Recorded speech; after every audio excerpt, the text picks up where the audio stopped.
This is The Drive with Dale Lolley and Matt Williamson on your 24/7 home of the black and gold. SNR, Steelers Nation Radio. And welcome to The Drive. It is Draft Eve. Draft Day Eve. Let's Draft go. Eve. Happy. It's a big day. Woo! I'll be 100% honest. For much of my life, I had a really hard time sleeping on Draft Day Eve. Much harder than Christmas Eve. I mean, it's like an 8-year-old. And I even told my wife when I met her, like when we were like serious, I'm like, night before the draft time, just leave me alone. It'd be better for you. You're not going to want anything near me. And I've matured since then, though, in my ways. Sort of. Relatively speaking. Okay. Well. So here we go. Let's just dive right into this. We're going to the deep end, right? We're going right into the deep end here. You sent me your list of 21 last night. I sat down and did my list of top 21 players last night. Previously, we had sat down and did our 21 together. And so I wanted to take a look at this and see where we are the same, where we differ. I think it's harder than any other year. It's ridiculously hard. It's really difficult, yeah. Right? I mean, there's a lot of guys I like, but I had to push them super high because there's a lot of guys that just don't fit, you know? Right. That's the thing. And there's some positions that are going to be drafted high in the top 18 picks, the edge rushers. Abdul Carter is the only edge guy I put on here. Yeah, I same here. Yeah. You know? It's not they're not bad, good players, but do I need a fourth edge? Right. You know, I mean, how much do you play for you? So you got to find a place for these guys to play at some point, and I'm not talking 3 years from now. Sure. Like it's got to be an opening where, okay, you can come in and play now, not. I mean, this isn't a big board. I mean, need matters and fit and scheme and that's what people need to understand about the 21. We might need to lay it out. Yeah. Yes, there are going to be players who are going to be drafted higher than the spot that we have them on our list of 21. We fully recognize that. That's part of the exercise. Right. We both have both tight ends on our list, for example, but we both have them lower. Yeah. I don't expect them to be Steelers. Right. You don't expect that. But if something were to happen and all these players ahead of them were gone, then they could be Steelers. Right. You at least have to consider it. Yeah. Right. I mean, you're not going to pass on a good player just because, well, I don't know what we're going to do with them. And that's what people often don't understand. And frankly, I don't explain it as well as I should, is you have the 21st pick in the draft, but there's a really good chance you're going to end up with your 9th player. You know, or your 5th player. And maybe your 5th player in this draft. Most drafts, I don't think you get your 5th at 20. Probably you not, wouldn't have last year, you right? know, because of the tackles and quarterbacks and whatnot. But I think this draft matches up well with the Steelers. I think they've married their needs to what the draft has available. Exactly. Again, they had a plan. These guys don't know what they're doing. They don't have a plan. There's no plan with the Steelers. They had a plan. They didn't. They looked at this defensive tackle draft, for example, and said, why would we spend $20 million or even $13 million on Larry Ogunjobi? Right, and we can afford to let him go. We can afford to let him go because this is a great defensive line draft. We can replace him for a much cheaper, younger, more available player. Right, that maybe has more upside or could be here for 10 years. Right. Who knows? Right. So you just want to dig in? Yeah. I mean, obviously, we can nitpick over the first couple, but they're not going to be Steelers. We each have the same top 3. We just have them in different order. Okay. None of which are going to be Steelers. You have Travis Hunter, Cam Ward, Ashton Genty. Well, with the first 4. Travis Hunter, Cam Ward, Ashton Genty, Abdul Carter. Yes. I have Cam Ward, Travis Hunter, Ashton Genty, Abdul Carter. I give Ward the bump because of the quarterback totally get value. Totally get it. And if he were available, they would take him over any player in the draft because he has the potential to be – he's the best quarterback in this draft. He's the best quarterback in the draft, and if they were picking where the Titans were, probably he would be the pick. I picked Hunter just because I think he's the best prospect, and I think corner and wide receivers in need. I mean, if he was an edge rusher and guard, I wouldn't put him first. A hell of a player. It's quite a combination. So whatever. None of those guys are going to be Steelers. At 5, you have Walter Nolan. Which is nuts because he might be there 21. He might be. Yeah. At 5, I have Derek Harmon. Okay. Again, I've said this 8 million times, and I probably have to – well, I guess I am making a stand. Grant, Nolan, and Harmon, they're right here to me. Is Harmon separating himself for you? I think because of his length. That's definitely one of the He has the ideal traits that you're looking for in a 3-4 defensive end. Yes. He is the guy in this draft who looks the most like Cam Hayward. I 100% agree with that part. Whereas I like Walter Nolan. He's 6 on my list. Okay. But he's got shorter arms. Mm-hmm. He's 6'3" and change. He's not 6. They look a little different, right? Yeah, he's not 6'4" plus and 300 pounds. So that was the difference for me. Okay. Again, but I like both players a lot. Yeah, I think they're really close to me. Where we differ, you have Kenneth Grant at 7. He's kind of distinguished himself as my third of the 3, but he's still in the same tier to me. At 7 and 8, I have Omarion Hampton and Travion Henderson. Okay. I had a feeling we would differ on these. The more I've dug in on Grant, and we've done this throughout the process with our mock drafts, he's a nose. Yeah, he might be able to play some end. Well, I think he's not just going to line up over the center, but he's not going to be Cam Hayward either. Right. Right. So every time that we have done our mock drafts and we've taken Kenneth Grant in the first round, we get to rounds 3 and 4 and we're like, oh, I wish if we hadn't taken Grant, there's these 3 nose. CJ West. There are these Caldwell, 3 nose tackles there. Right. I just think the value. But if I do it this way, if I take Hampton or Henderson, I'm going to like them a lot better than the 3rd or 4th round running back. That's what you're saying. That's what you're saying. I thought we would differ on this. I'm not a running backs don't matter person, but I just think the finances and the scarcity. Oh, I understand. It's all about the position they play. I understand, but if you get and I'm not saying either one of these guys are Saquon Barkley. Right.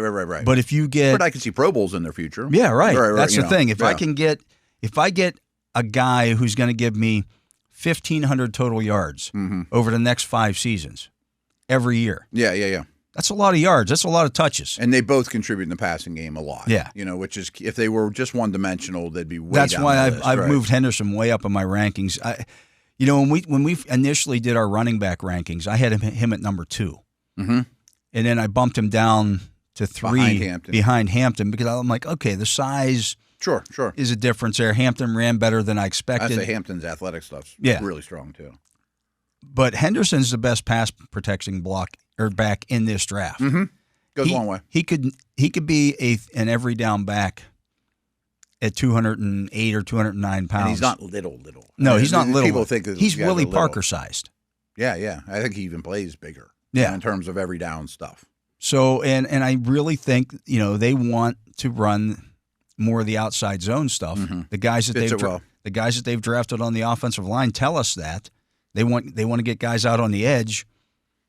It's what he does. The fit is great, right? Yeah. I'm just going to be frankly prejudiced against running backs. I understand that. It's I understand against that their skills or their fit, because I just know I will like what's there in the 3rd and 4th round. Oh, I'd like it. You know what I mean? But I'm going to like the nose tackles too. Exactly. And if the nose tackle is going to play 40% of the time for me, but the running back's going to play 60, I could argue with the coaching staff too. I know. The coaching staff's going to go, we like Kenneth Grant, but we like a bunch of these nose tackle prospects as well. Exactly. And this running back's going to play a lot. He is. He's going to play a lot. Maybe he returns kicks. There's a lot of different things that I can do with this guy as opposed to a nose tackle. And something I've said over the last 10 years too is I'm more apt to use a higher pick on a back if I'm either have a rookie type quarterback or there might be one on the way.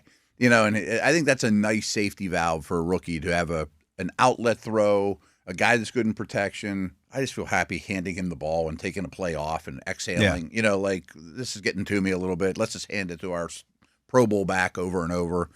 Okay, now I got my wits about me again.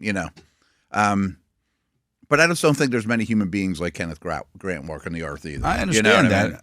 We've talked him up for 2 months. Oh, I'm not saying I dislike the player. Yeah. Again, I have him at 9, so he's still in my top 10. After Grant, you have Armand Membo. I went a little off the board there because I love him. I think he's a tremendous player, and my thoughts were he's not going to make it. Doesn't even matter, where I really put him. But I would stick him at left guard I don't know what's going to happen to Isaac, but I'm just thinking you'd have the youngest, maybe most talented, and cheapest O-line in the league. You know, I mean, you have first-round picks everywhere and second-round picks, and let them grow up together and pay them all when their times come, and just have an awesome line. So you have him at 8. You have Will Johnson, the cornerback out of Michigan, at 9, and Jahdae Barron, the cornerback out of Texas. I struggled with both of them.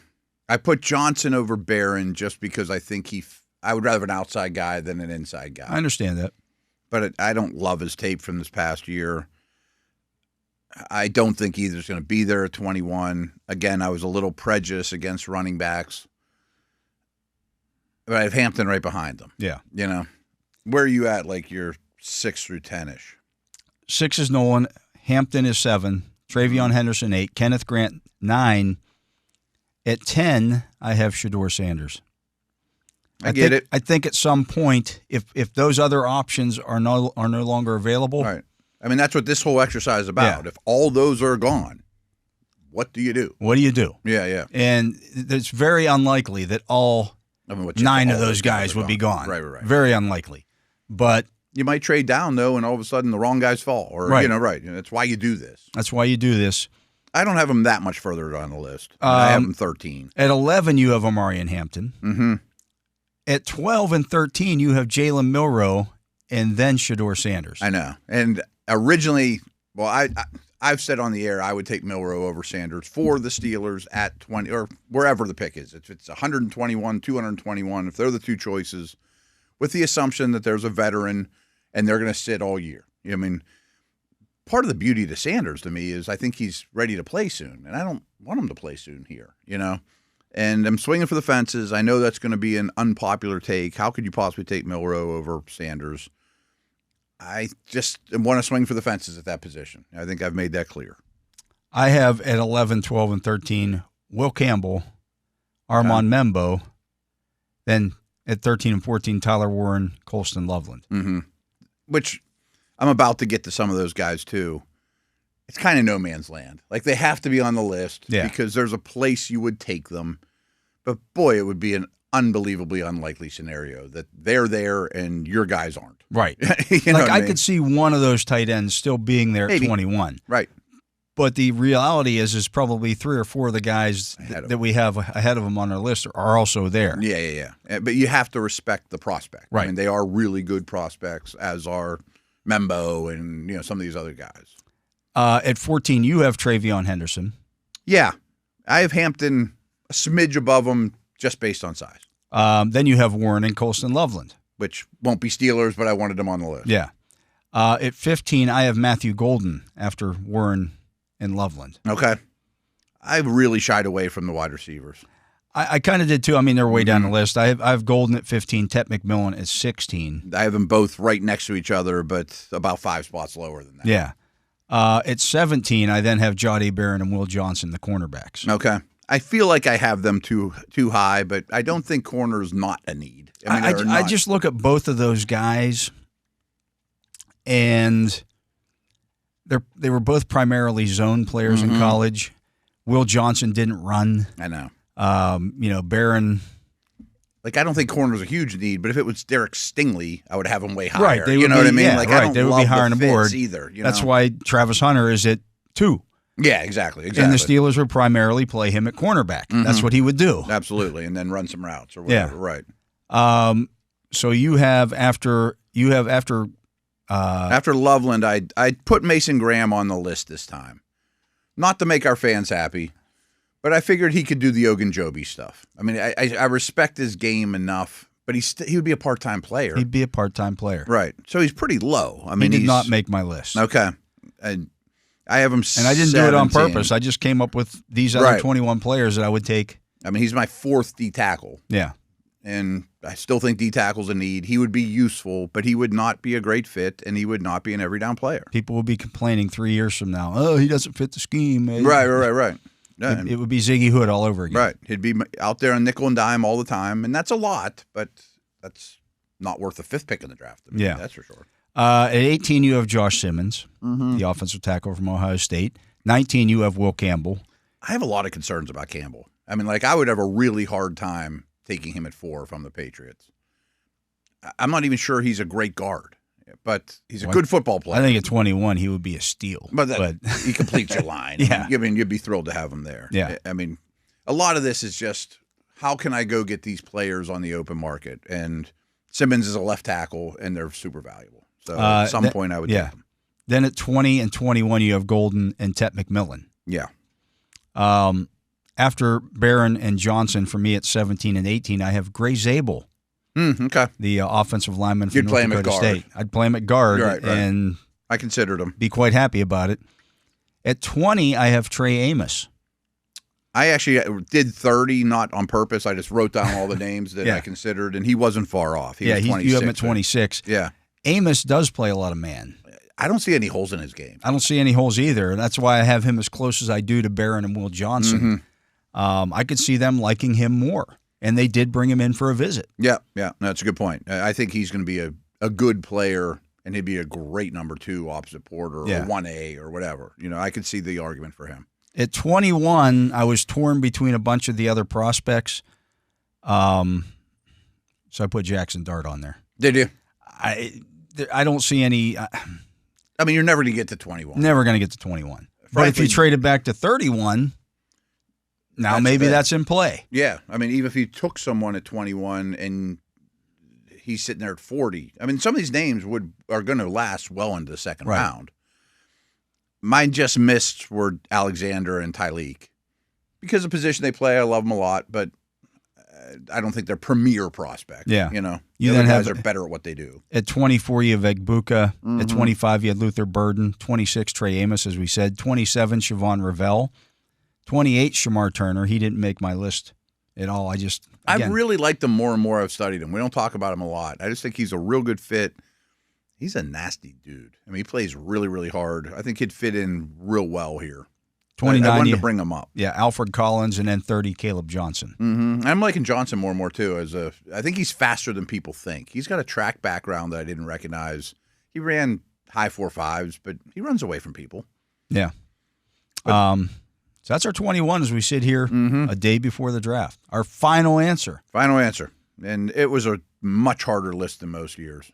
You know, like, I don't really love Tet McMillan, and I have him 21. You know, like, not that the first 20 are going to fall. Like, an edge rusher will get drafted. Yeah, there are going to be guys drafted in the 40s I might look at and go, that guy's pretty much equal player. I've said all along, like, Tet McMillan, is he really that much different than Higgins from Iowa State?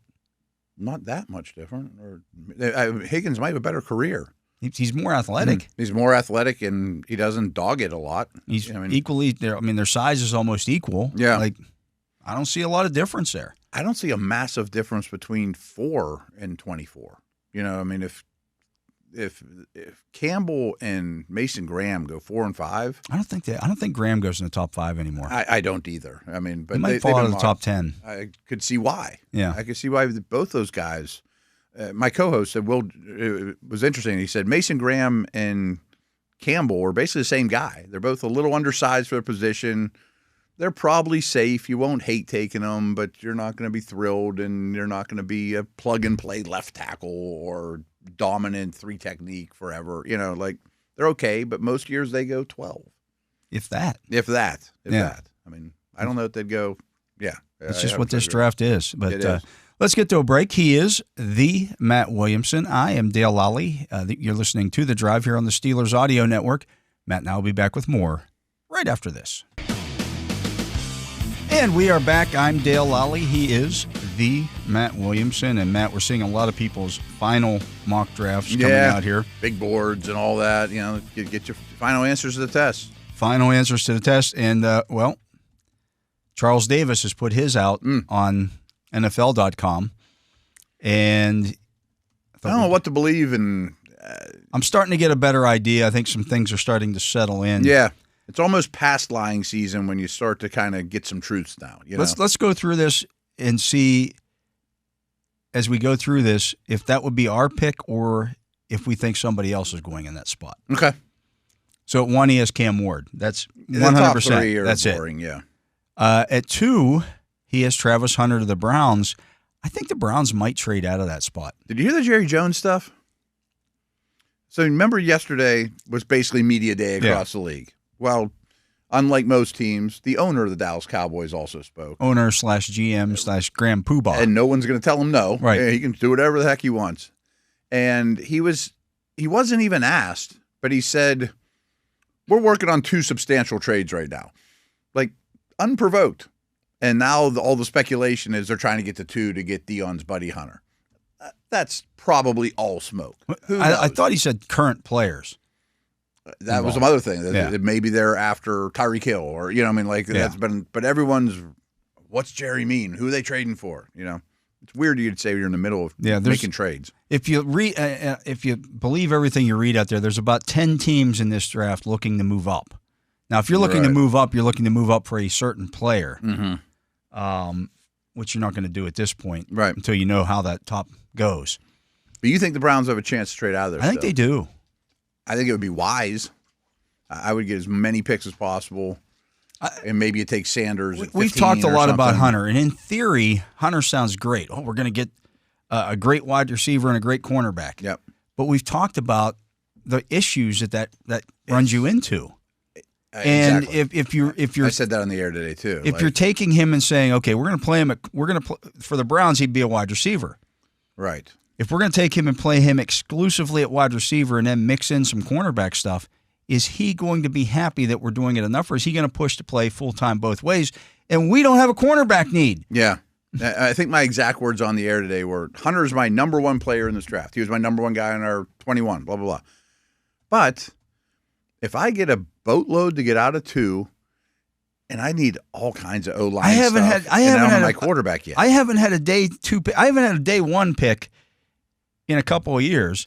I haven't had a day 2 pick in like 3 years. Yeah. Like an early day 2 pick. Exactly. I can use more of those. As many as I can get. Because I would love to add Hunter to a team that has a pretty good line and at least is somewhat of a quarterback. Like, let's walk before we can run if you're the Browns. And for the Browns, it would just be more of what they have. Okay, we got these stars and nothing in between. We need some meat and potatoes and a long-term quarterback. And it's a problem everyone would love to have, but then I also get out from the problem of how do I manage my time with this guy and get him on the field too. Let someone else deal with it and give me a bunch of first-round picks.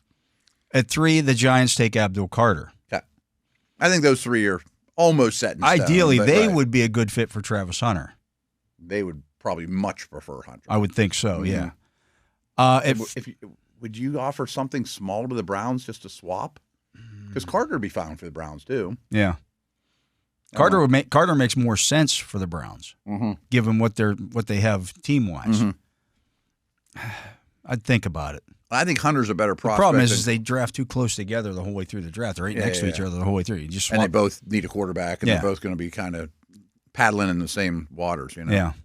The Patriots at 4 take Will Campbell. I really dislike it, but I understand it. I think they're a trade back. I just don't know who wants to come up. Well, I'll give you a couple teams here. Okay, I think the Raiders would like to get the 4. Okay, and take Ashton Genty. Okay, so I wanted to go down this road because, not that I'm smart or anything, but I put Genty in my mock at 5 2 mocks ago, and I'd never seen it anywhere else. It's not like, oh, Williamson put it here, so it's smart. So it's been in my mind for a while. But I was on a Dynasty podcast today, and my co-host said, isn't it odd that Genty all of a sudden is being linked to the Jags? Who could be leaking that? And I immediately thought, the Patriots or the Jags, because I really think sitting at 4 and 5 is terrible. Yeah. And if you think Genty might go 5, I want someone to get to 4. I mean, if the Patriots leak the Genty stuff, great, because I can take Campbell at 8. Or I mean, maybe I can get the Bears to come to 4. Maybe I get the Bears to come to 5 or Dallas. I think that, for Genty. They're in the same boat. They need more of everything. Yeah. So everyone's mocking Campbell to 4, Graham to 5, which I'm not believing as much anymore. And my co-host's like, yeah, it's like a leadoff double. That's fine. I'm like, no, it's like getting hit by a pitch. It's not fun walking down to first, but yeah, you're on first with no outs, but you're ears are ringing or your ankle hurts or something, because they're not premier prospects for the 4th and 5th pick in the draft. No, it's not what you want to get. No. At 5, he has Ashton Genty to the Jaguars, which I do think is potentially real. I mean, he comes from the Bucs. Look what he got out of Irving last year. They want to run the football. Job number 1 when he was hired is get Lawrence right. Genty would help. Yeah. At 6, he then has Jalen Walker to the Raiders. I could see that. So one thing I wanted to say is, I just mentioned it before, I really like Membo. If I was 4, I would take Membo. If I was 5, I would take Membo. If I was 6, I would can't take Membo over Campbell just because he's played right tackle only. I'm not taking a right tackle in the. I can't take a right tackle only unless he looks like. I think he's similar to Tristan Wirfs. And then just because I have Morgan Moses. Well, he's now a left tackle. I know. Tristan Wirfs could actually do that. Yeah. Membo can't. I mean, he's never done it. I didn't think Latham would switch to left either. I didn't think Alt But at least they had the length to do it. Right. Like, he doesn't have the length to go to left tackle and be. I just think he's so much better of a prospect than Campbell. So I would take Membo if I was at 4, 5, 6, or 7, the Jets. Mostly because it's no man's land. I mean, I think that he's going to be a really good offensive tackle. At 7, he has the Jets taking Tyler Warren. Fine. I understand it. It sounds like it's down to Membo or Warren. Everyone's talking about the Raiders are down to Genty or Membo. Here's my issue with Warren. I'm not saying he's a bad player, but they manufactured so many touches for him, whether it's a direct snap or a handoff or route concepts or get the ball in his hands, and it made them win football games. Are the Jets going to, or whoever, going to restructure their offense around this guy? They might. I think the Raiders kind of did it with Brock Bowers. I say Bowers. I think you can force feed a tight end. If Warren goes at 7 or even in the top 10, he should buy Brock Bowers a Rolex, and because I don't think he's as good a prospect. But the draft's not as good either, And not many top 10 tight ends have made it. At 8, then he has the Carolina Panthers taking Mason Graham. That's nice. That makes sense for them. Yeah, if you're like 8 through 12 and you get Graham, cool. Yeah, you can put him next to Derek Brown. Derek Brown's going to be your massive. They're so different, right? Yeah, great. Yeah, fantastic. The Saints then at 9 take Armand Membo. Okay, I get it.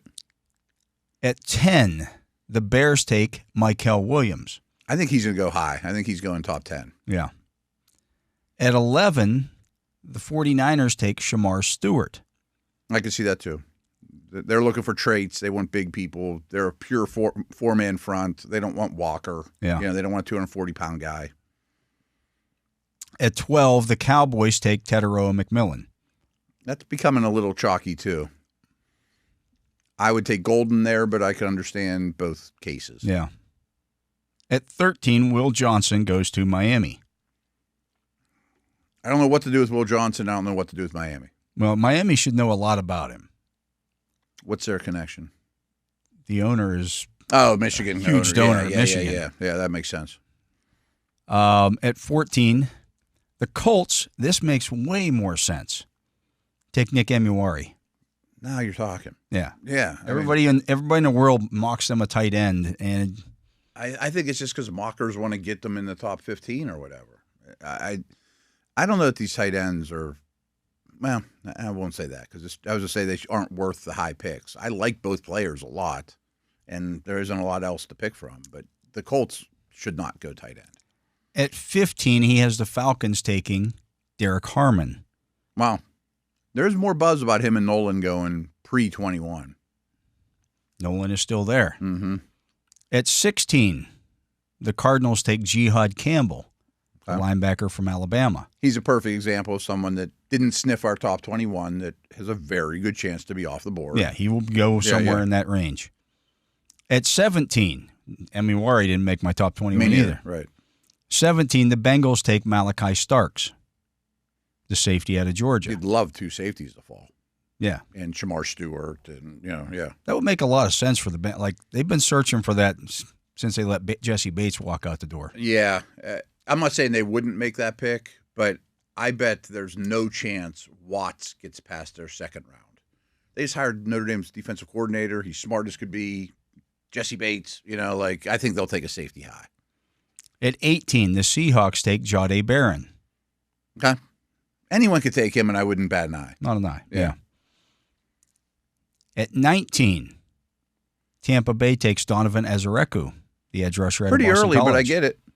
I wouldn't dispute He's that. a high character. Right. I love Mike Green. I think Mike Green is a better on-the-field player. Yeah.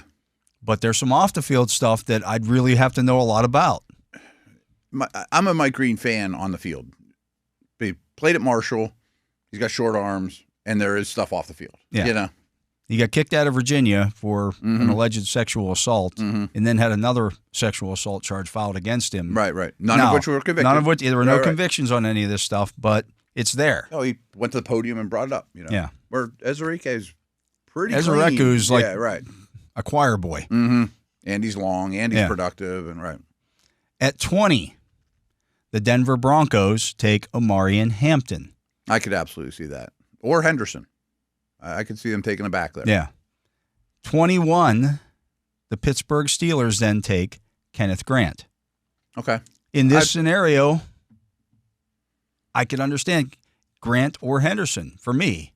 I would take a Nolan. Well, Nolan was there too. Yeah, I forgot Nolan okay. was there. So Nolan would be my highest rated guy that on my board. Yeah. No, I get it. I mean, you'd love all three of those options to be sitting there. 22, the Chargers then take Colston Loveland, the tight end from Michigan. They would love that. That still adds up, yeah. Yeah. Green Bay at 23 takes Walter Nolan. Okay. There's so many teams that could take him. I don't know who will, but I could see the Niners doing it at 11. At 24, the Vikings take Gray Zabel, the offensive lineman from North Dakota State. I think he's going pretty high. At 25, the Texans take Matthew Golden.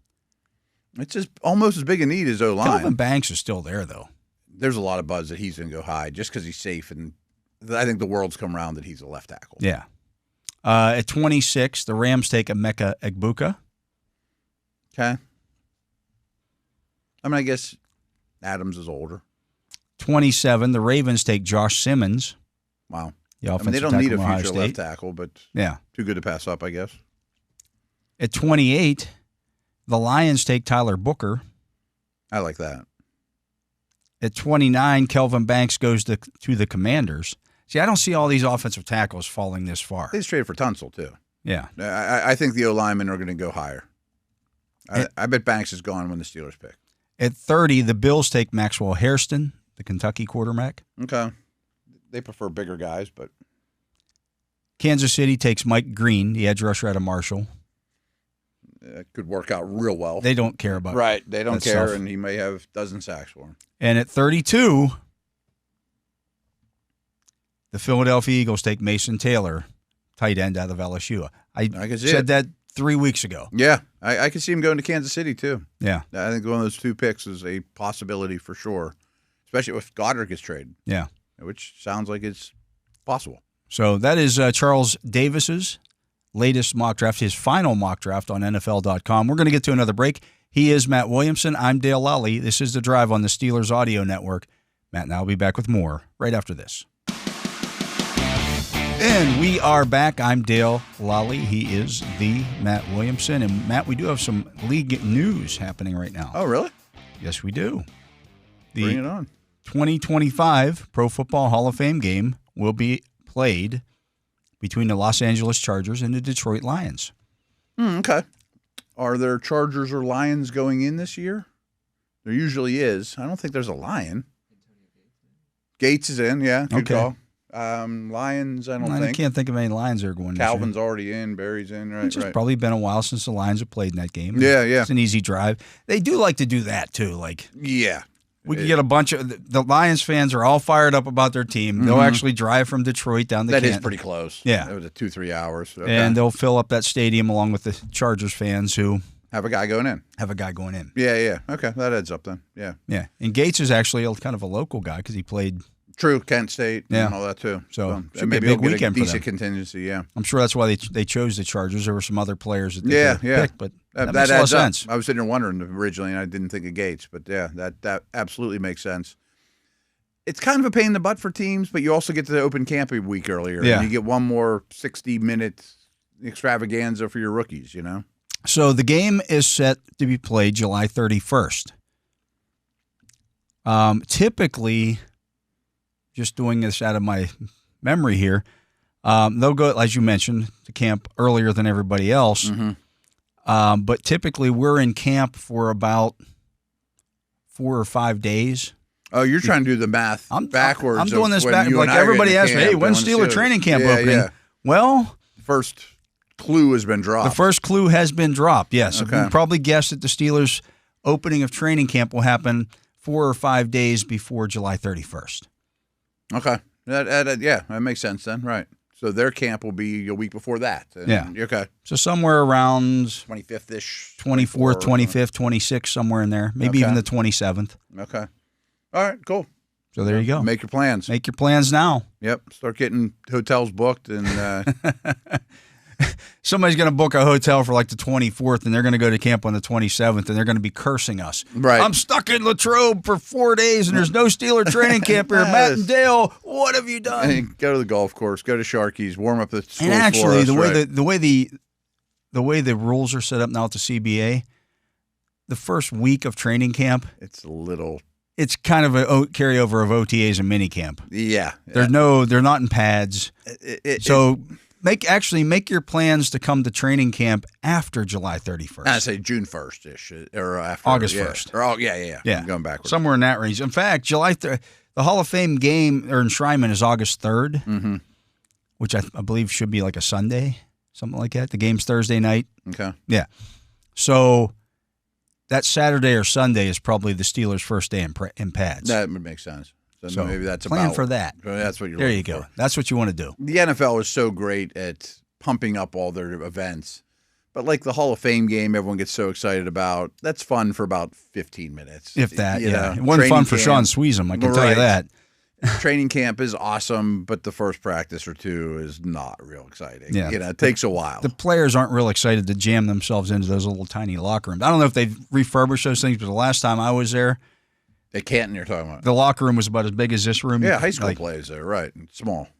And and the roster is giant at that Now, Tom too. Benson has spent a bunch of money to refurbish that stadium, the owner of the Saints, the former owner of the Saints. I think he's gone now. But, yeah, I think he dropped a couple $1 million into I didn't know that. upgrading that stadium. Okay. Still, that's why it's Tom Benson Stadium now. I didn't know that either. There you go. Good for him. Let's get to a break. Excuse me. That's going to do it for hour number 1. Here on The Drive, we'll be back with hour number 2 and the Dean of Doom. Nice. The Lord of Living in His Fears. Bob Labriola will join us next, right after this.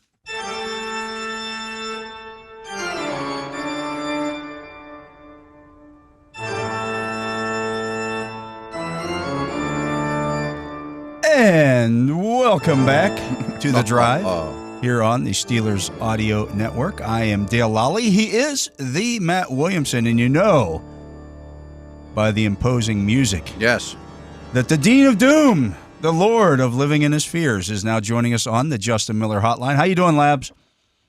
Okay, the Dean is taking charge here at the top of this segment. Okay. And I have a question for each of you guys. No, bring it on. Okay? Great. Yes. All right. You are picking for the Steelers, and you have the first overall pick. So you can add any player who is eligible and well, obviously they're all available. Any player who is eligible for this draft to add to the current Steelers roster to help them for the 2025 season. Who you got? Take it away.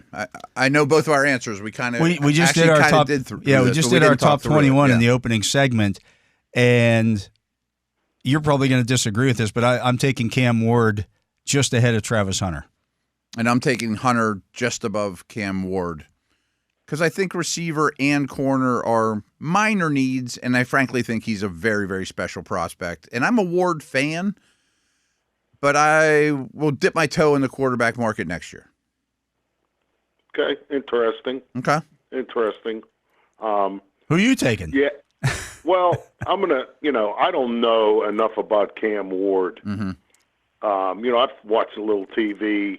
I watched Miami some. He was interesting. I mean, I enjoyed watching the Hurricanes play. I mean, that's my total, evaluation. Well, let's put it this way, Bob. We've gone through with a couple of the people who are quarterback, quote unquote, experts or gurus or whatever you want to say. And the comp that keeps coming back on Cam Ward is a sawed-off Ben Roethlisberger. Which I think is a little rich, though. It might be a little rich, but if you give me Ben Roethlisberger, give me 85, 90% of Ben Roethlisberger, and okay. I'm He's in. definitely a playmaker and talented. Because I was going to say, what does sawed off mean? He's shorter. Yeah. He's a shorter Smaller. Ben Roethlisberger. He's got small hands. I think he's 6'1", but he's thickly built. Yeah. Well, I mean, if that's the case, I'm taking the quarterback.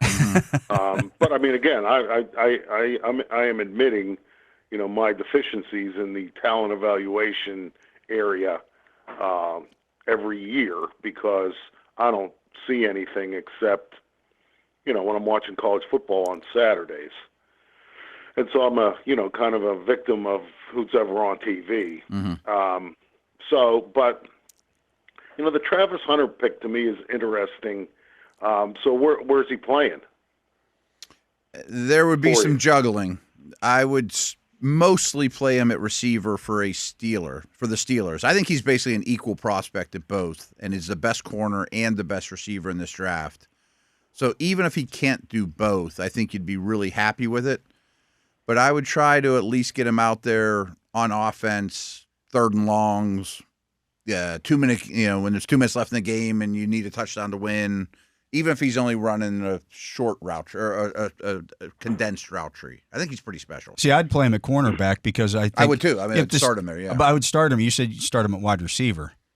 Oh, I didn't mean that. Yeah. I would play more corner here. If I were the Steelers and I had the number 1 overall pick and I wasn't going to take the quarterback, I wouldn't have signed Slay, and I would have just taken Travis Hunter and say, "Here you go, Travis. You're starting on the outside." No, that wasn't the parameters. The parameters were based on the roster as it is. As now. it is now. Okay. Genie comes out of the bottle and says, "You get the first pick in the draft now. Who you taking?" Boom. Yes. Yep. Well, then I would also consider Ashton Genty there. I would take both those guys over Genty, but he'd be a nice. He's saying addition. to help the team now. I would still take Ward, but I might consider Genty over Hunter for this year if that's the exercise. We're just trying to put together the best team we can put out there this year. Well, you add them to the roster. It's not like you don't get them 2 years from now. I understand. Yeah, that. I mean, right. You just got granted the first overall pick out of thin air. Who do you think? Now you understand. Nobody. Yeah. I'm still taking Ward, but I would consider Genty because I think he's special. Awesome. Yeah. I think he's pretty great. But you wouldn't consider the depth of the running back position and think, if I'm going to add someone, I can add a running back. Well, Friday or Saturday, yeah, and help the team more in a different area. Well, I'm still saying I would take Ward over Genty, but Genty would be in my. I would think about Genty. Let me complicate things, Lab. Do we still have pick 21? No. Okay. No. That's your only first round pick. Okay. And the other thing you can't do, because I think that maybe the most valuable thing would be to trade out. Obviously, yeah. I would field offers. Because I think you end up with. You get your day 2 pick back. If you had the number 1 overall pick, you'd get who's ever trading with you. They'd have to give you this year's 1, and I think you get another 1 at least. Probably, and probably somebody's next year. Somebody's 2 in this draft, and you're back into the second round, which is. Yeah, and I'm still taking D linemen like crazy. I didn't want to add trading to the. Thank God you made our head spin. Right. Well, and that's way too. There's way too much projection in that. I mean, there's a lot of projection in this. But if you say you got to pick somebody, I'm just. You're not interested in Abdul Carter. No, not You're with not how interested. Not. I mean, he'd be an edge guy. I mean, he'd be fighting Highsmith for snaps. I'm just good enough there. And he's got some injury stuff that kind of scares me. But yeah, I think Travis Hunter helps more this year as a corner. I agree. Yeah, because I agree. I really believe that you got to get somebody like Joey Porter Jr. opposite Joey Porter Jr. Maybe Darius Slay is that guy, and we'll find out. But if I could add a top of the depth chart corner who can play, man to man, line up and play a guy on that side of the field, I really think that opens up your defense for a lot of the kinds of pressure things you want to do. Maybe it frees up your free safety to be able to go back, to roam in the field and becoming a ball hawk again. I think your pressure packages become much more effective. Labs, we were actually talking about that yesterday, and I'm not ripping on Dante Jackson, but his inability to really be a man coverage corner, I thought it hurt this defense for all those reasons. I bet they have 15 more sacks if they have that corner you're talking about. You know what I mean? Like, the ball doesn't come out immediately if you're playing bump and run man and you're blitzing more. And I think a ripple effect of a man coverage corner would have massive effects on this defense.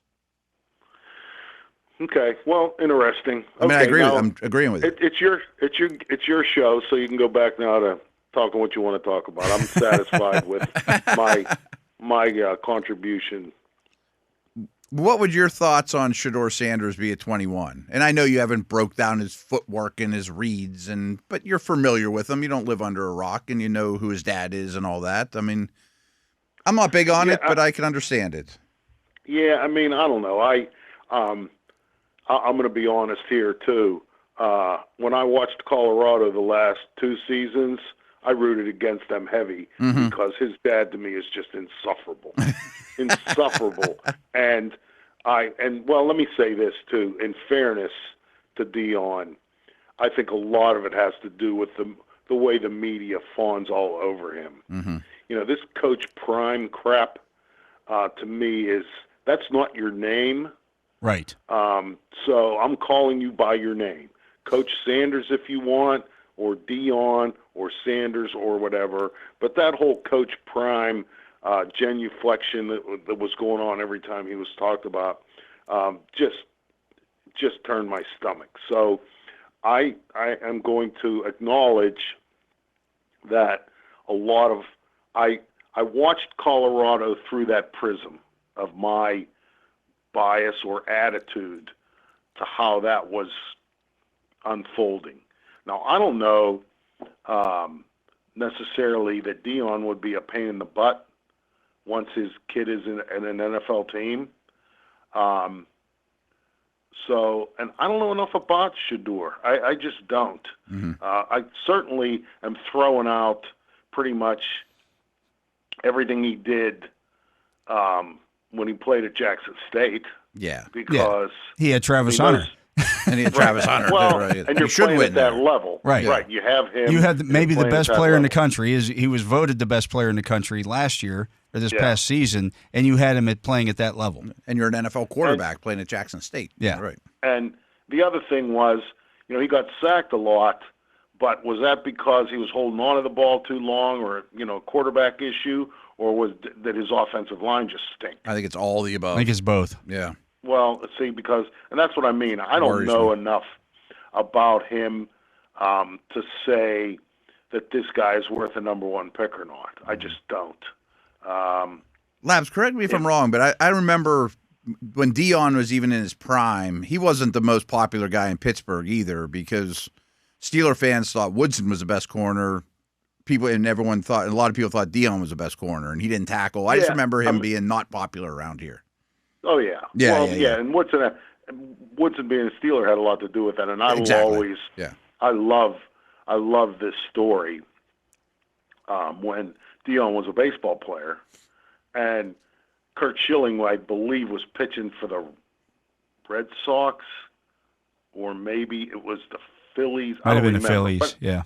But anyway, Schilling threw at Dion a couple of times in a game, and after the game he was asked, weren't you concerned that Deion Sanders might charge the mound. And Schilling's answer was, "What's he going to do? Arm tackle me?" He'd be fast getting to the mound, but yeah, I mean, yeah. See, I always the physicality that Woodson brought to the position to me is, it was important to the way that Chuck Noll wanted to play defense, and that's the way I think defense needs to be played.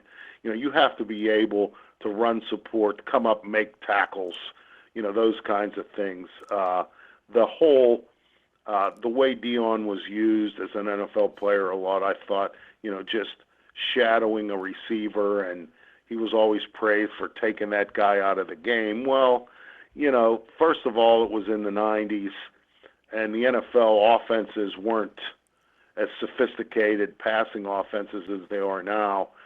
So you're taking a wide receiver out of the game. But I'll tell you what, I never saw Deion take Jerry Rice out of the game. Oh, no. So, I was a Woodson guy. I admit it. Rob was just a more complete player. Yeah, and he, again, when you talk about athletes, Deion played baseball at a major league level, which was, kudos to him for that.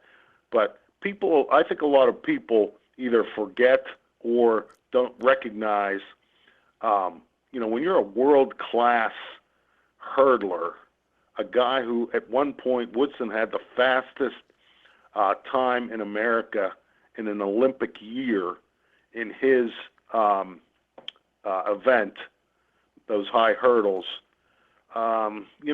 That's pretty elite too. I mean, you go to the Olympics and win a medal in that event. I think that's very comparable in terms of accomplishment as a second sport for you. As playing Major League Baseball is for an NFL player. So, Woodson, he held his own, in my opinion, in terms of all-around special athletic ability too. So, as I said, I was a Woodson guy. I just thought he was really special. I remember a game. It was an opener at Three Rivers Stadium. The Steelers played the 49ers. I know exactly what play you're going to talk about because I still talk about it. No, I'm just talking about the whole game. Yeah, well, yeah. Like, Rice caught a couple of touchdown passes, but Woodson had an interception on him. It was unbelievable. Man and blocked a kick, an extra point. He baited Steve Young into throwing that pass that Woodson intercepted, and he intercepted it with like two fingers. He tipped it back to himself. It was unbelievable. You can say Rice scored a couple of touchdowns, but when you're a corner on a guy like that all day, and you also have an interception and block a kick, I'd call it even. And if you're even with a guy like that against a team like that, hey, as Hines Ward would say, you take your hat off and hand it to him.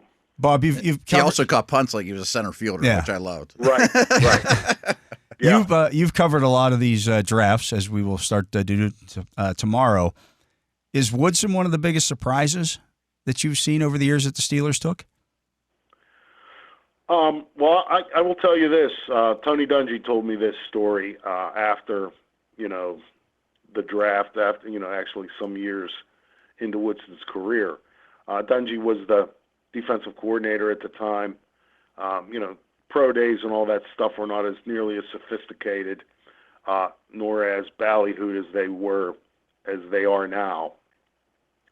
But Dungy told me that Chuck Noll told him, "Don't waste your time don't go into Purdue. He's not going to be there for when we pick, which was 10th, I believe. Yeah. And so we need you to, do other things. That's just a waste of your time."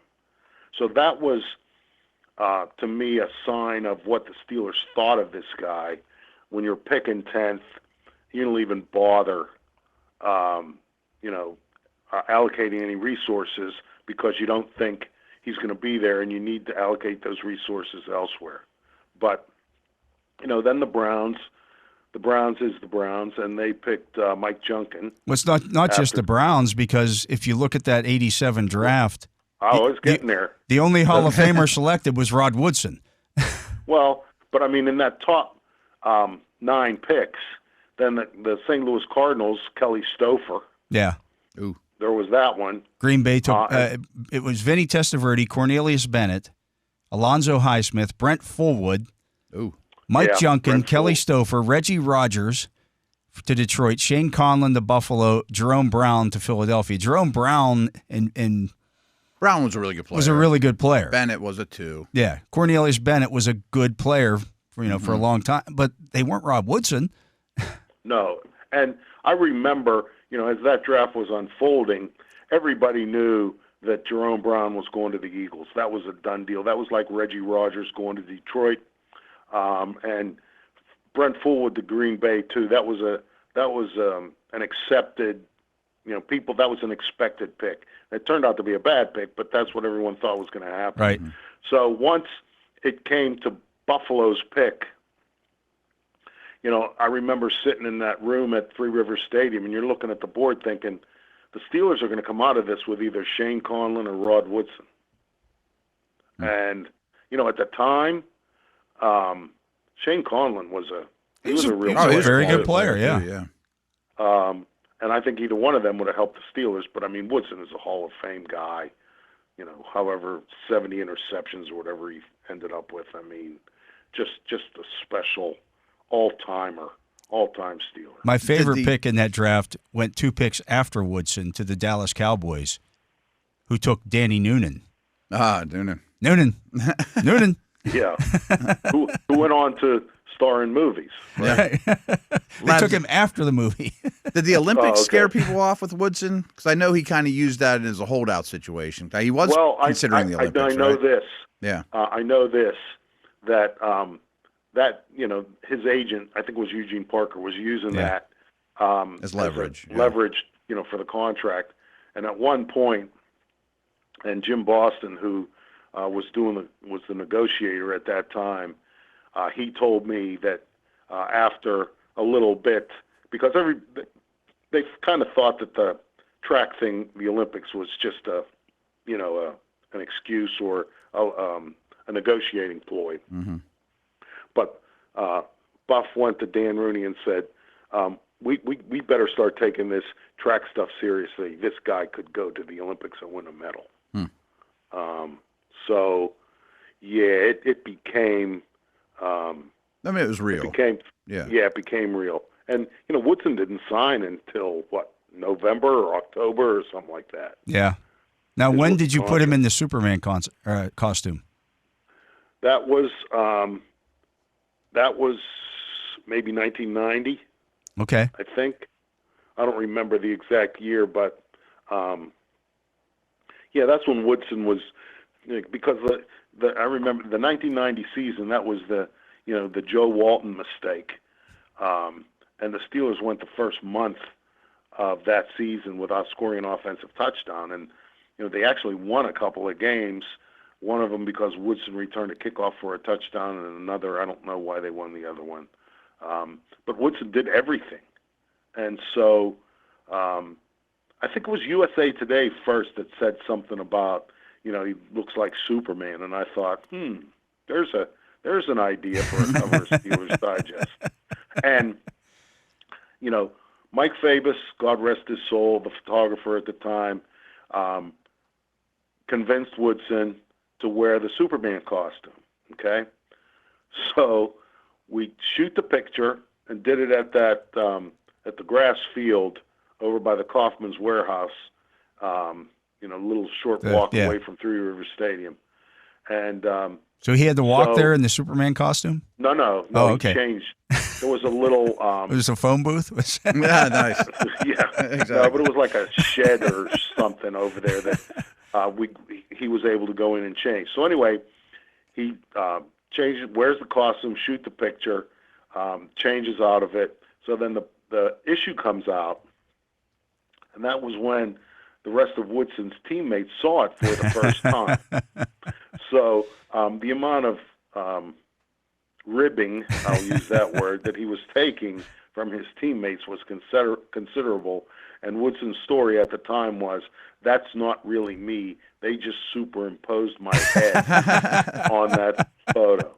Which, hey, whatever. It'd be much more believable today than it would have been back in 1990. But, and again, his teammates may have made fun of him for the costume, but I don't think any of them would have questioned the veracity of the comparison.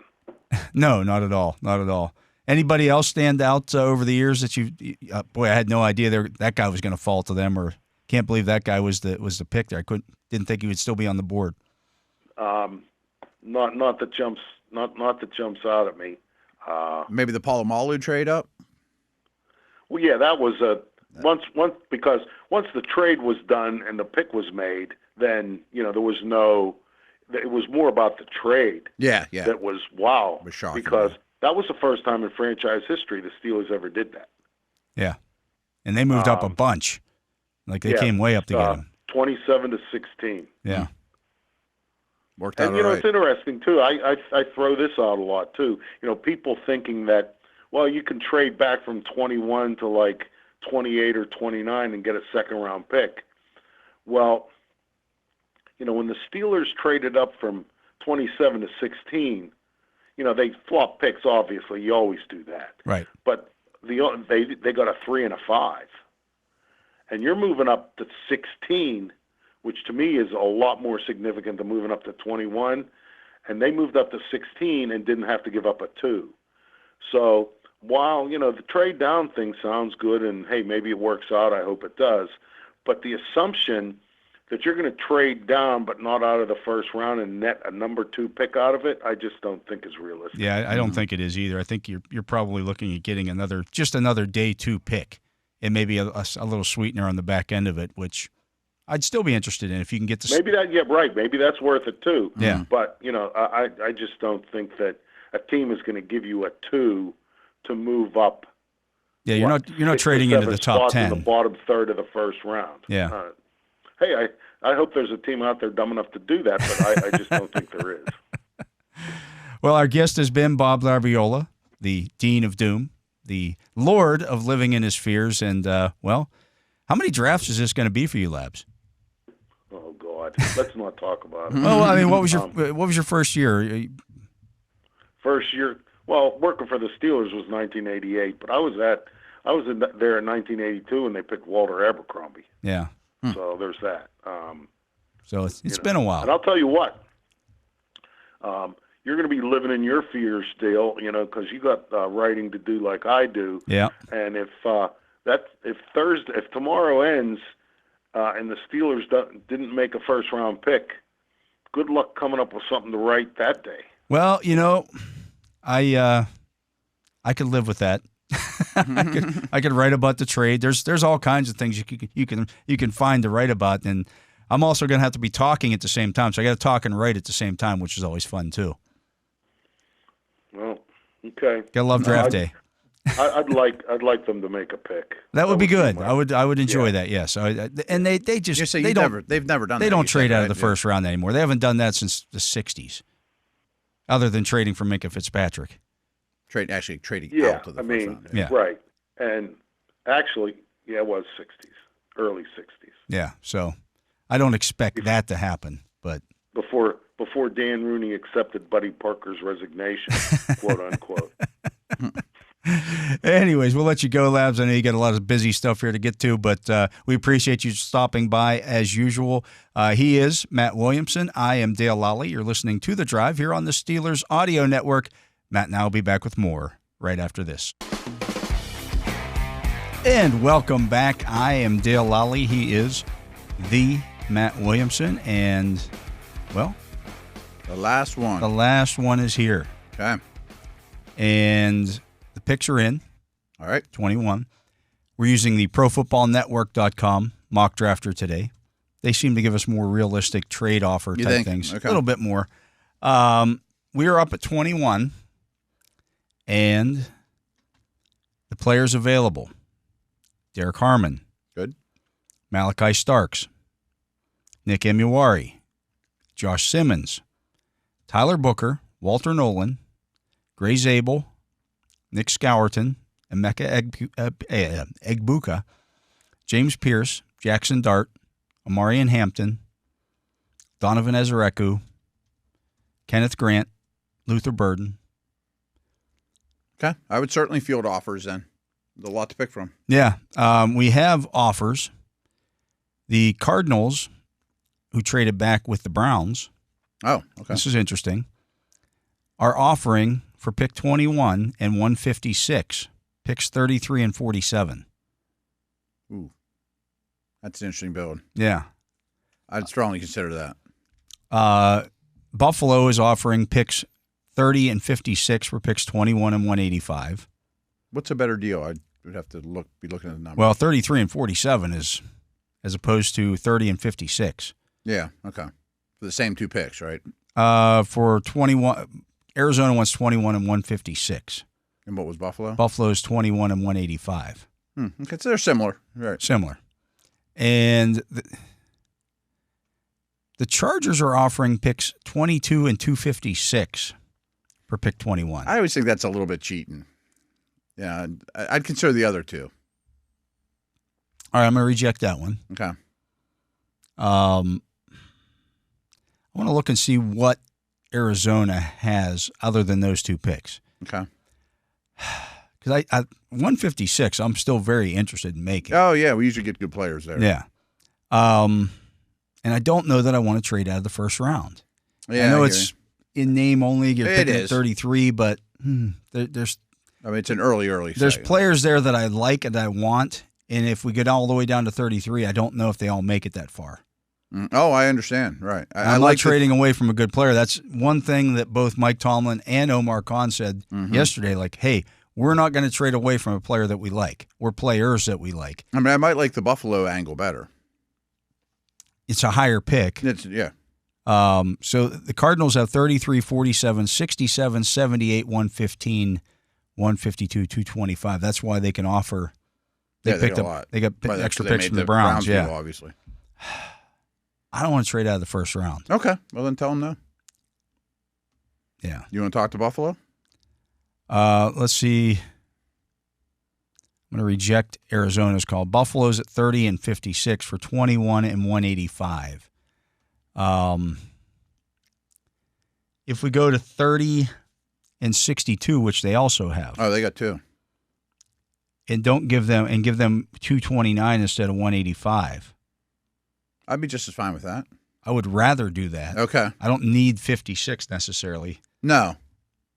But I think when we've drafted at 185, we've found players that we like in that spot. Oh, I know. When we drafted 229, it's like just throwaway stuff. Yeah. So if I can get a pick that's actually one more real pick in this particular draft as well. Yeah. Where I'm going to get guys in the 4th and 5th. That might be my future starting guard. Right. Right. Yeah, as opposed to 229, and I'm like, I'm just going to take a guy who might be a special teams player. Some safety that might not make the team. That's the only way I want to do this deal, and I'm going to propose that to them and see. They may not accept it. They did. All right. So we'll let it roll. They came up to get Derek Harmon, unfortunately. Yeah, I had a feeling they might want to D-tackle. Walter Nolan just went. Trey Amos just went. Gray Zabel just went. Lost a bunch of guys that were on the list. We're not trading again here, so I'm just going to reject all that. And so now you're looking at 30, Nick Emuari, Emeka Egbuka, James Pierce, Jackson Dart, Amarian Hampton, Josh Connerly, Luther Burden, Kenneth Grant. Well, going back to segment 1, I would take Grant, you would take Hampton. Yeah. So how do we split the I was going to say, it's the last show. You want to flip a coin? Let's ask. I'm sure nobody has a coin on them because nobody does. No, I want to. So what would? This is the consent. This is how this works. Yep. You're sitting here. Okay. Go to the area scouts. We got Hampton. We got and Grant. We got Hampton and Grant on the board, guys. What are we doing here? Okay. Nice. In case you didn't hear, they split. They split. Should ask Labs. We should ask Labs. There's something you could flip around here, I bet. Does it change your flip a credit card over Does there? Does it change your opinion, though, that we're taking Hampton at 30 as opposed to 21? Absolutely, because we picked up something else. Yeah. That does and now we opinion. can get that defensive tackle. We might get Tyleik Williams in the second round and be equally as happy. Because we have a second rounder, let's do Hampton. Yeah, I just think that makes more sense. Like, if I'm going to move down... It does change the. I'm going to get a premium running back, a premium. I don't have to wait and maybe miss out on Judkins and Johnson and those guys and Travion Henderson. It's funny you said this because I'm not trying to like cover my butt, but I meant to say that in the first segment about the top 21. That if you have different picks, my 21 list would change a little. Right. Like, oh, now I have a second. Well, I'm operating here that I don't have a second. My next pick's 83 when I built that list. I might get Omarion Hampton and Alfred Collins and be like, or Williams. Yeah, or Williams and be like, okay. Right. Now we're cooking with gas. All right, let's do it and see how it works out. Okay. Omarion Hampton Okay. is the pick. Travion Henderson did go 32. Now we want him to. Yeah. Right, that makes us happy. Okay, so we got Omarion Hampton here. We got our running back room is awesome. Right. Great. We're fantastic. Our D-line room is not. It's not. Yeah. We might have to go D-line here. I would love that. That was actually going to be my suggestion if it works out. As opposed to quarterback. I'm fine with that too. Yeah. I have no problem ignoring quarterback this year. I don't either. Right. I don't either. All right, we're coming up here at 62. We're not trading. We're rejecting. Now, as it worked out, Caleb Johnson was still there, but we didn't know that. Didn't know that, right. Jalen Milrose there, Jalen Royals, Marcus Mbao, Oladejo from UCLA, Alfred Collins from Texas, defensive tackle, Jaden Higgins, the wide receiver from Iowa State. Okay. Braden Swinson, edge rusher out of LSU, Darian Porter, cornerback, Iowa State, Andrew Makuba, safety from Texas. Kyle Williams, the wide receiver from Washington. I don't know that I need to go all that much deeper than that. I mean, I don't love Collins, but I probably would go that direction. I would consider Higgins there. I would say Higgins being there is clouding my judgment a little bit. I mean, I don't want to go two skill guys and not draft a defensive lineman immediately, but we do have extra picks. We don't have extra picks. But we moved them up. Right. Better picks. Yeah, we have better picks. I mean, that third round D lineman's going to be, maybe there's a Turner or a Robinson, but it's probably a nose. And I don't know if Collins is a big enough difference maker, though. I like him. I don't love him. I wish he was a little twitchier. I think he's going to stuff the run really well, though. Oh, yeah. Well, let's just look and see what other defensive tackles are available before we make the pick. So Collins is there. Omar Norman Lott is there. Shamar Turner is there. Okay. Ty Robinson is there. Josh Farmer is there. Deone Walker, C.J. West, Jordan Phillips, Jamari Caldwell, J.J. Pegues. It's good, but it's got hit pretty hard so far. Yeah, but this is, I mean, all these, a bunch of these nose types are there. I know.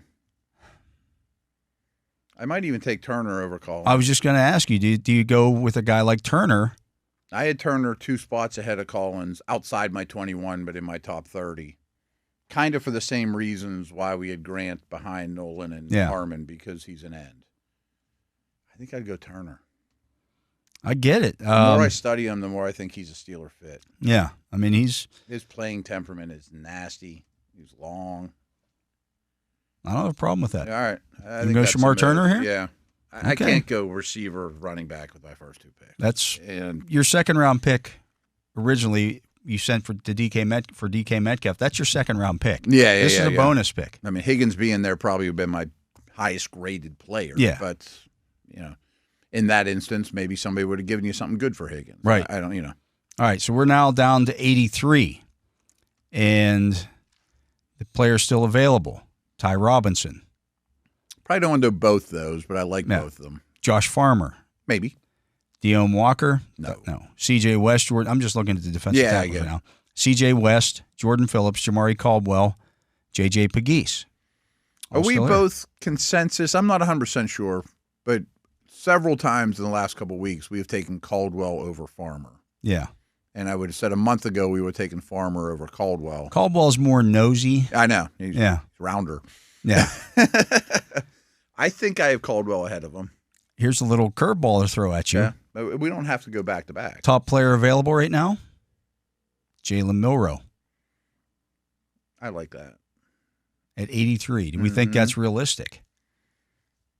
Probably not. Let's not do it. I don't think he gets out of the second round.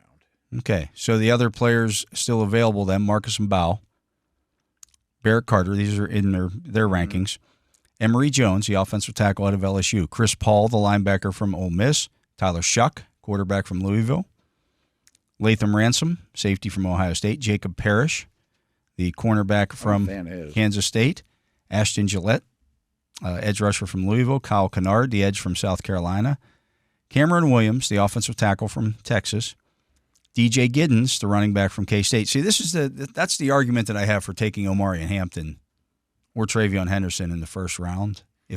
I don't love like Giddens. Yeah, the running backs that you're going to have available in the third round, if you go from 21 to 83, well, there's a chance that a lot of after Johnson goes. Yeah, these guys might be good, but I know these other guys are going to be good.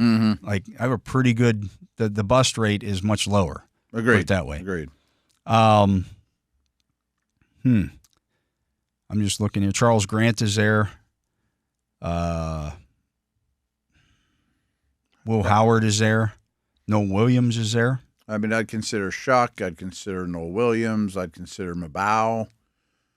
And a nose. There's a bunch of noses still available. I know. I'm thinking we can wait. I think we can. I think Mbao's your starting left guard next year and a good one. Yeah. And maybe a tackle. Fits the scheme, really good mover. Noel Williams is a good player, too. I think you take Mbao. I don't think you ignore the offensive line in this draft. Yes. All right. Mbao it is. Okay. And we are now cruising down. We have our next pick here at 123. Thus far, we have gotten Omarion Hampton, Shamar Turner, Marcus Mbao. Okay. So we've filled running back, defensive tackle, offensive line. Guard-ish. Yeah. Guard, tackle, whatever it may be. We got 3 picks left. 123, 156, 185. Is Noel Williams or one of the noses still sitting there? Now we almost have to go nose. I would say nose is going to take the president. Yeah. We're cruising down here to it, and we are up. And the nose tackle's still available. They didn't get touched. Really? Which I could kind of see. Right, and not everyone's in the market for them, right? Yeah. Josh Farmer, Jordan Phillips, Jamari Caldwell, J.J. Pegues. All still there. Maybe between Farmer and Caldwell for me. And either would be fine. That's a tough call. It is. That's a tough call. I mean, I love Farmer's length. I think he's really strong, but Caldwell's really active and a little more nosier, you know? Yeah. Yeah. They brought both guys in. Mm-hmm. I bet they like them both. Yeah. That's tough. That is a tough call. Mm-hmm. I don't think there's a wrong one. I don't think there is either. I think that, I mean, I would, again, you'd have to get these guys in a room and sit them down to talk to them. And I mean, we don't have that advantage. To me, that's a true coin flip too. Like they're both fine. And you get that in the 4th round. Yeah. Absolutely. I think Caldwell is more nosy. I do too.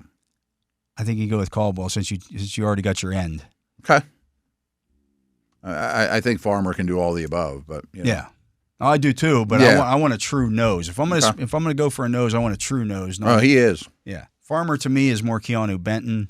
Yeah, yeah. Where he can play nose, but he also might be better. I'm not sure he's the same anchor. You know. Yeah. He has longer arms. Longer arms, right? Yeah. All right. We got 2 picks left, 156 and 185. Corner wouldn't break my heart. Corner wouldn't break my heart. Probably want to take a quarterback with one of these picks, maybe. Yeah. If somebody presents themselves.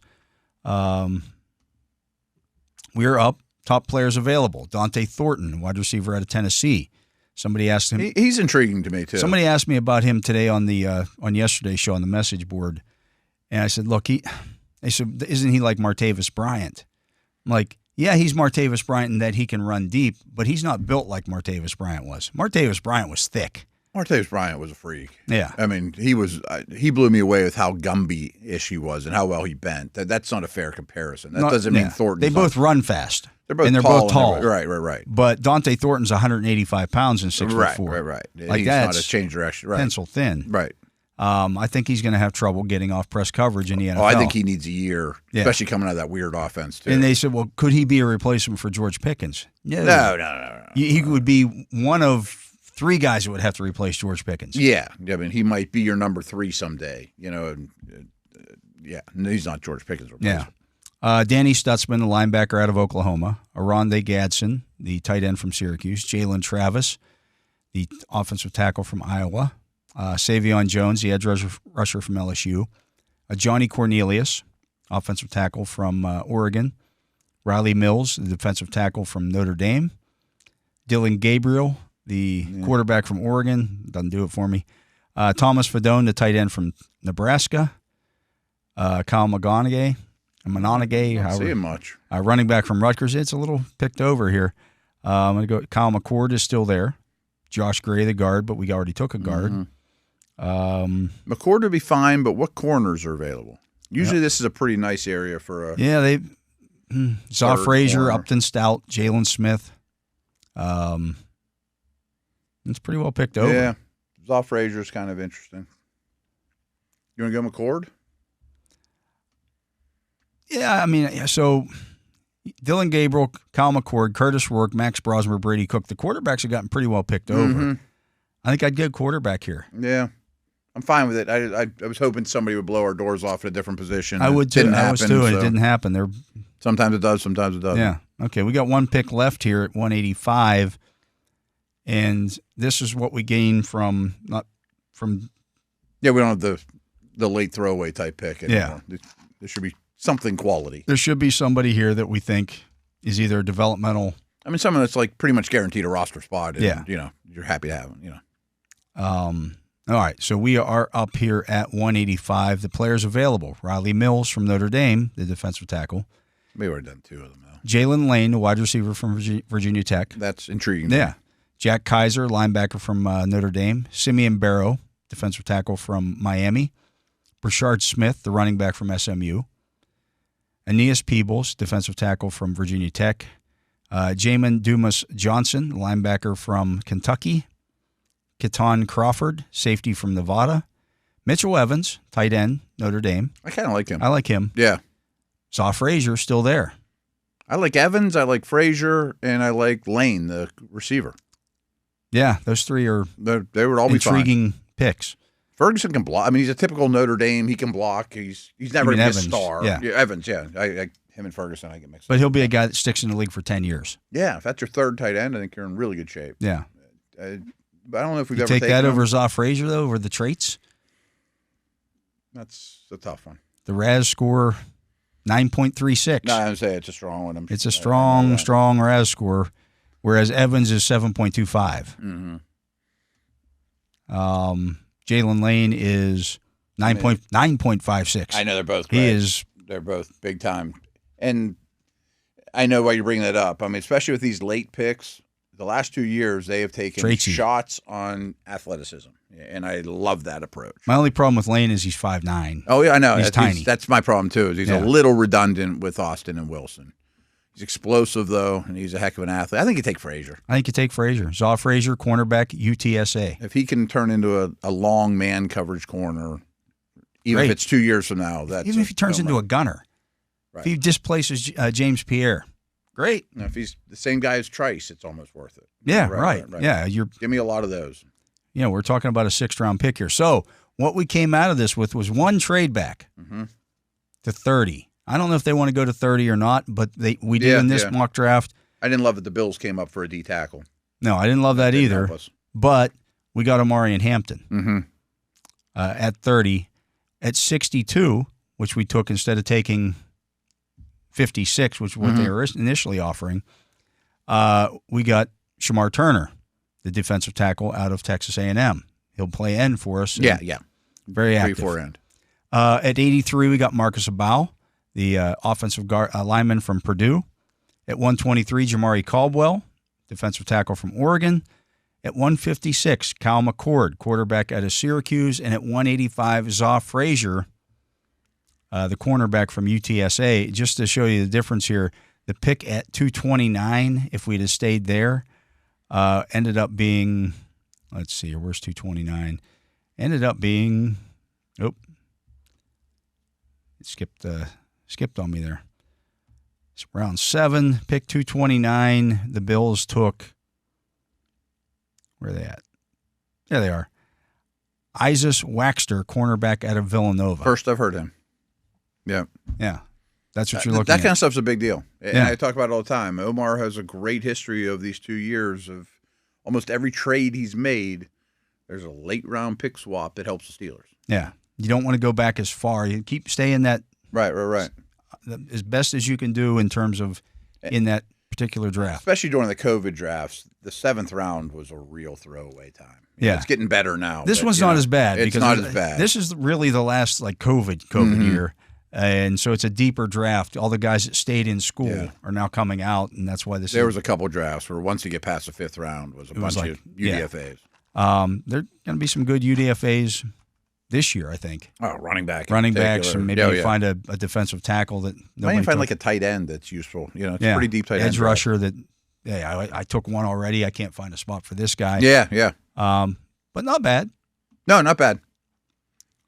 Not maybe my favorite haul. I would say I would go fish. I would rather see how it plays out these next 3 days, but I don't. I will say this. So if we hadn't moved, if we had just stayed where we were at, and you took Amarian Hampton at 21, Shamar Turner at 83, Marcus Mbao with your 4th round pick. Yeah. Jamari Caldwell with your 5th round pick. Kyle McCord and Zaw Frazier with your 6th and 7th. Been really happy with that. Mm-hmm. Right. No, I hear you. If we were stuck, we probably would have taken Harmon or Nolan. Yeah. And then who But knows then we what would have happens settled there. at running back right. whatever. We'd end up with DJ Giddens. Probably. Or someone of that. Probably. Because we're not picking again to 83. Yeah. I don't think Johnson gets to 83. I don't think he does either. Which is a big line of There's demarcation. a line there. Yeah. I think there's a lot of good backs in this draft, but I do think there is a line there between those guys. And if I don't get those above the line, the Johnson and Ohio State dudes, I might take 2. Yeah. If I'm ahead, I want to make sure I get one. Right. Somebody that's going to contribute. Mm-hmm. So, anyways, it might be one to 7th rounder. It might be the Texas Tech kid or something. But somebody that shouldn't still be there. Let's get to a break. He is the Matt Williamson. I am Dale Lolley. You're listening to The Drive here on the Steelers Audio Network. And, of course, you'll be able to hear Matt and I over the course of the weekend throughout the draft as the Steelers make their picks in this year's draft. You can also, most times, and starting again next week, listen to the show from 4 to 6 every day. You can also download the Steelers mobile app. You can get all the draft coverage on there as well. And you can download our YouTube channel show. And you can also follow the Steelers YouTube page on there. Leave us comments. You'll get all the videos, all the stuff. We'll do our final mock draft on the Steelers YouTube channel tomorrow. Oh, right. Right before the draft, that'll be part of the draft extravaganza show that we put together. We got a lot going on. And leave us your comments on there. Give us a thumbs up. We appreciate that. But we'll be back to finish up the show right after this.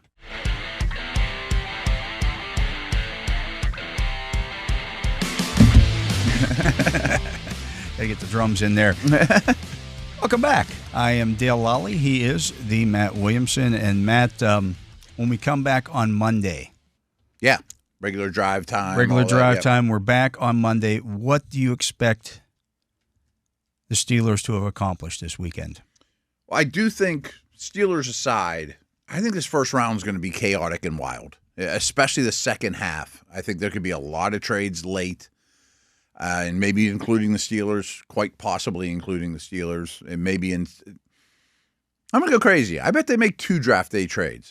Maybe a trade back, and at some point you use a future pick to move up. At some point. Maybe, just can't believe that guy's there. You move up 10 spots in the 4th round, and it costs you a 6th next year or a 5th next year. I could see it not looking like a lot of the mocks we've done because you're not picking in the spots. In those spots, yeah.